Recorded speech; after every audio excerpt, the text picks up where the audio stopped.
Hi, today I'm going to read another book, and it's called Earth Heroes, a combination of people who wants to save the world. Greta Thunberg, the schoolgirl who sparked a revolution.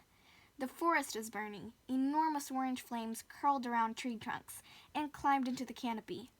The heat was intense and smoke filled the air. 100 volunteer firefighters, students, teachers, and holidaymakers had come from Jokmok, the nearest town, to help. As Greta watched the drama unfold on her television screen, they pointed hose pipes at blazing trees and blackened stumps. Above the crackle of flames and thudding of falling branches, she could hear the thrum of a helicopter overhead, as its pilot desperately dropped water bombs to douse the flames. It was July 2018.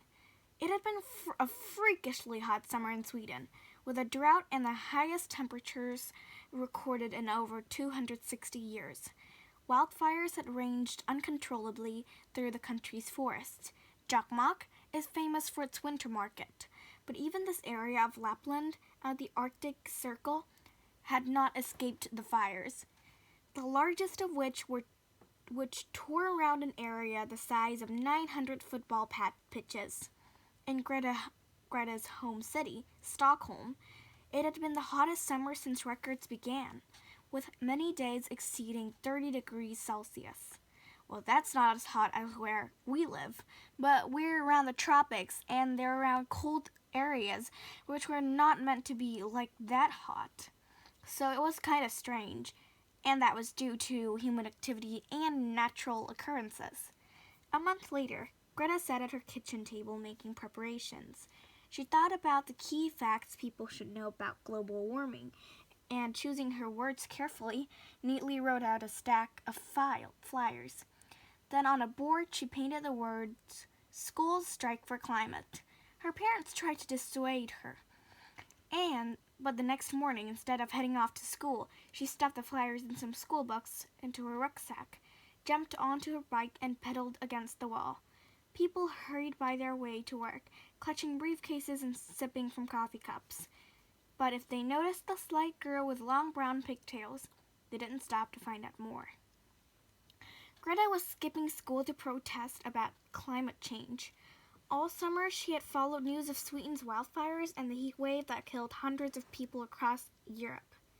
In 2015, Sweden had been one of the 197 countries that signed the Paris Climate Agreement. Each country had agreed to reduce their greenhouse emissions so that the rise in global temperature could be limited to less than 2 degrees Celsius. But little had changed since that time. Without action, children like her would grow up in a world dangerously affected by climate change, and yet nobody seemed to be doing anything about it.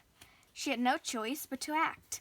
Greta would strike from school until Parliament made the urgent changes to laws needed to meet the Paris targets. This moment of protest didn't appear from nowhere. Greta had been building up to it for the last 7 years. She lives in Sweden's capital city, along with her younger sister.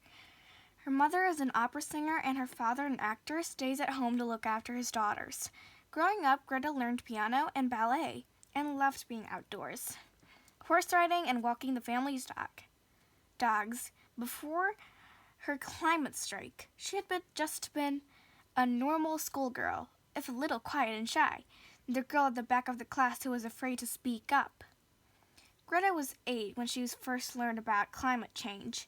Her teacher had shown her class a film about melting Arctic ice, starving polar bears, and plastic in the oceans.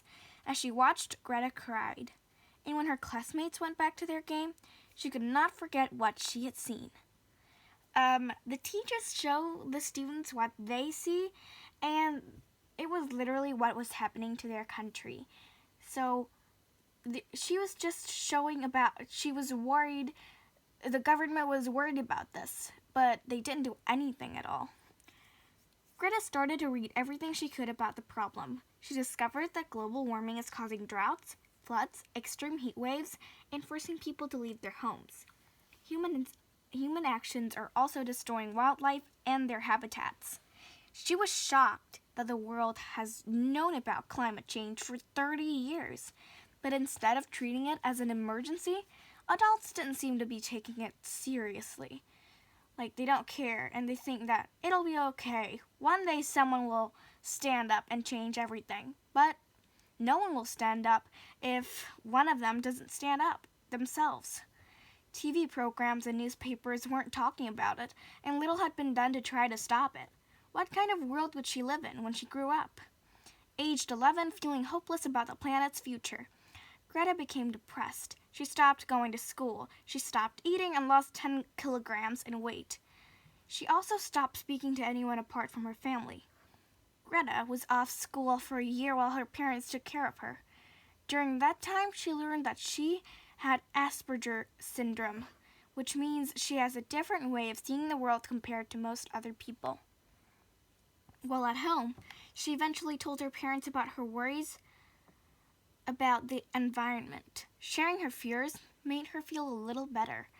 After that, Greta would not stop talking to her parents about the climate crisis and showed them books, articles, films, and reports she had found.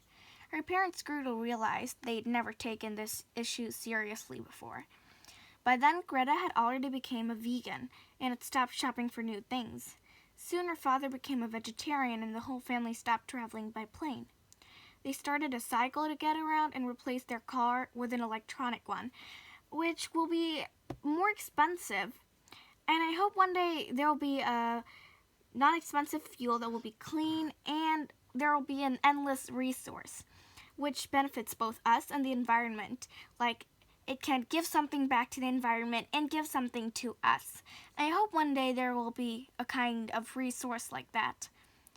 And because replacing your car, which uses oil, right, with an electric one, which is better. It doesn't emit deadly fumes, it doesn't emit CO2, but it can be a little bit unaffordable for some people who doesn't because replacing the battery inside an electric car will be kind of expensive. Seeing her family change made Greta realize that she could make a difference. It helped her to lift her out of her depression, and she decided to devote her life to fighting climate change.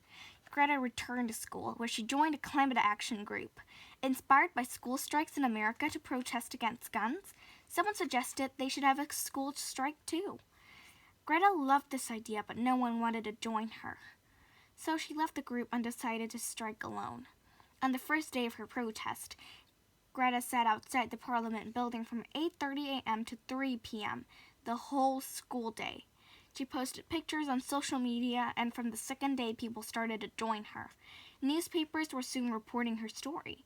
Passing politicians told her she was wasting lesson time. But she told them adults had wasted 30 years by not acting against global warming.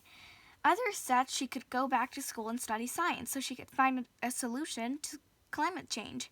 But she told them that it had already been found. Greenhouse gas emissions had to stop. All that was needed was for people to wake up and change. Greta skipped school for 3 weeks, up until Sweden's election in September. After that, she decided to continue her strike every Friday, even through the harsh Swedish winter.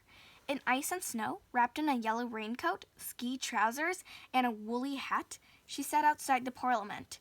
People had ignored her when she first started her protest, but now adults as well as students traveled to join her. Greta's story appeared around the world, and soon students in other countries were inspired to hold their own Fridays for Future school strikes too. In autumn 2018, Greta stood for the first time in front of thousands of people. It was a climate change rally outside the European Parliament. Her parents had worried about their shy daughter taking the stage, but Greta insisted on going. That day she gave a speech in perfect English, her second language. Her father was so proud that he cried. Since then, Greta has spoken all over Europe. Her parents drove her to London so she could address thousands of Extinction Rebellion protest. She has given a TED Talk that has been watched by millions on YouTube. And unlike the leaders of the countries she has visited, Greta matches her words with actions. She took a 32-hour train journey to talk to world leaders in Davos, Switzerland, while others arrived by private jet. And to give a speech in New York. She traveled by racing yacht because it was the most environmental friendly way to cross the ocean. In her speeches, Greta has warned the world leaders that they're stealing their own children's future through inaction. She doesn't want them to offer people hope. In fact, she doesn't want them to feel hopeful at all. She wants them to feel the same panic and fear she feels each day when thinking about the climate crisis. Then she wants them to act. Juggling schoolwork with saving the planet takes a lot of time and energy. Greta gets up at 6 a.m. to get ready for school. Homework, interviews, writing speeches can mean working 15 hours a day. However, she always catches on missed lessons and is still near the top of her class. The importance of what she's doing gives her the strength to keep going. And she believes that, rather than being something she would want to change, her Asperger's syndrome has actually helped her activism. It has allowed her to see problems clearly, and meant she was happy to begin her strike alone. If not stopped, climate change will affect people all over the world.